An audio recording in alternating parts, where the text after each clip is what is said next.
Chapter 18. As the weather turned colder, we returned to San Luis. Munoz, Gaspar, Maximo, and I spent many days discussing and planning for a return to the northern lands the next spring. Being included in these strategy meetings pleased me greatly. 2 other soldiers, new to San Luis, eventually began to attend these meetings as well. They came to be known to me as Cantos and Manuel. Both quietly digested information we shared at first. Eventually, both contributed, and Cantos even became assertive and even quite outspoken. The news that none of the soldiers, except for Maximo, from the previous expedition was going in the coming spring was a disappointment to me. The impact this would have on me could never have been imagined. The 7 new soldiers were from a regiment that Cantos had led for the last 2 years. This gave Cantos a high standing in the expedition, second only to Commandant Munoz. Cantos had attended less than a half-dozen meetings before our first confrontation. Munoz was discussing travel north when he asked my opinion about sticking to the foothills region or trying to travel more quickly in the flat region to the west. My response was based on patterns the Frenchman had taught about the best way to avoid contacts with Indian tribes. Traveling in the foothills is more difficult, but safer due. Cantos interrupted in Spanish, speaking quickly, making clear he was appalled. How do we plan our mission on word of a prisoner with no experience with the Spanish army or likely any army? We let a coward tell us to avoid conflict with savages in land that our government rightfully owns by treaty granted by the Pope many years ago. Munoz continued to look down at his maps for at least 10 seconds and only spoke when Cantos tried to continue. I am of the opinion that this prisoner has proved to be loyal and possesses knowledge and skills that will serve us all well on expedition. There is no doubt in my mind, given time, you will all see this as well. Cantos was clear to all, even before we left, that he did not like nor understand my role in planning the expedition, or the respect that the other men afforded me. Provisions were gathered as soon as the weather broke. In less than a week, it was clear this trip would be much different from the previous year's adventure. Cantos and his men were quarrelsome and confrontational with the returning men and each other. Maximo overheard Cantos arguing frequently with Munoz over my position and privileges. Maximo warned me to stay close to him and shared rumors he had heard about Cantos's cruelty to prisoners and soldiers under his command. Unlike the previous year, camp life was miserable for all. Only Maximo provided me with help around camp. Cantos and the new soldiers took pleasure in ordering me to do meaningless small tasks. Most of the time the men complained about their assignment rather than enjoying any aspect of the land or expedition we were on. They claimed that my lack of restraints in carrying weapons on the trail put them all in danger. Still, Munoz refused to change his policies with regards to my privileges. After failing to get his way, Cantos began attempts to sabotage my standing with Commandant Munoz. He first accused me of stealing food. Munoz dismissed the charge casually, explaining that if I wanted extra food, I would simply shoot extra game while hunting. He also reminded Cantos that the prisoner he so often attacked secured a large portion of the game for the whole company. Next, he claimed that many soldiers were complaining that I constantly confronted them and challenged their authority.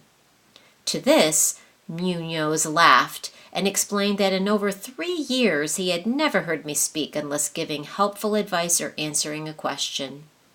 He even lectured Cantos on how I had constantly helped them with unruly prisoners during the building of San Luis whenever asked.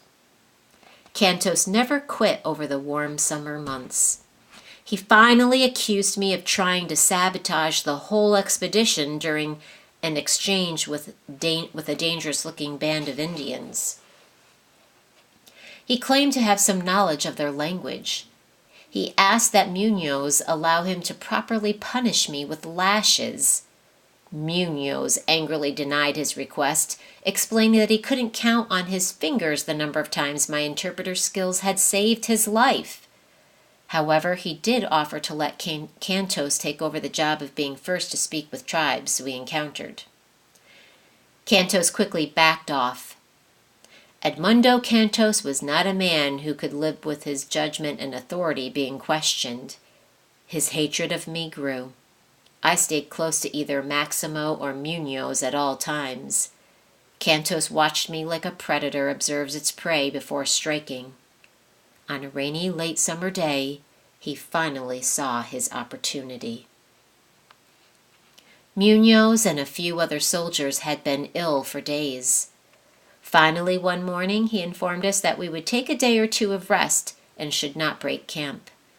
Munoz and 3 other soldiers were isolated in a lean-to we had constructed and were cared for by Senor Pepito. At midday, after scanning the area for signs of Cantos, Maximo left me gathering firewood a short distance from camp to relieve himself. He was no sooner out of sight when Cantos slid eerily from behind a large oak tree. He had a look of satisfaction on his bearded face. He addressed me in broken English to be assured I couldn't use a gap in communication to stall. "Signor Silas, a grand dead tree has fallen." He pointed over his shoulder in the opposite direction Maximo had gone and away from our camp. I hesitated, desperate to save precious moments. A look of fury began to emerge on his face. He hissed his next words as he began to raise the rifle he held. "Come, rapido, do you refuse this order then?" There was a determined look in his eyes, even as his lips still twitched out of apparent anger. Despite my feeling of defeat inside, I was determined to keep my head high. Obediently, I walked in the direction he ordered, away from safety. He allowed me to pass and then trailed me at a safe distance. He was a tall man, at least 3 inches taller than anyone else in the group. He was heavily muscled, not wiry muscle like I had developed through years of hard living and modest eating. The respect given him by the other men came from intimidation due to his sheer strength.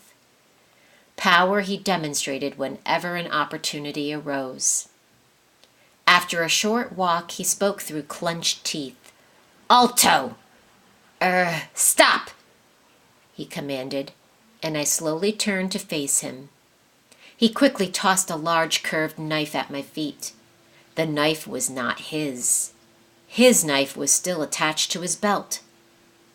"Pick it up or I shoot you," he cautioned, as a slight smile crept into the corner of his mouth. My mind was racing. Jumbled memories of my past began to drift around in my head like swirling snowflakes on a winter day. A clear understanding of self filled the void. I was the boy who was constantly haunted by the inequality that existed in Roxbury. I was a boy who learned to be a man with a misunderstood people who others like me viewed as savages. I was now the man who learned what sweet Abigail patiently taught me years before about looking through others' eyes. Why had I stayed with my Spanish captors the last 2 years, despite many opportunities to flee? These men had needed me.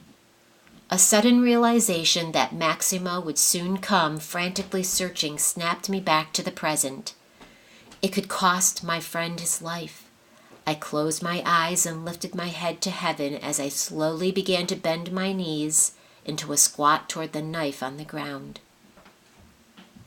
As my hand began to brush against the soft plants, I opened my eyes and looked directly into Cantos's devilish face.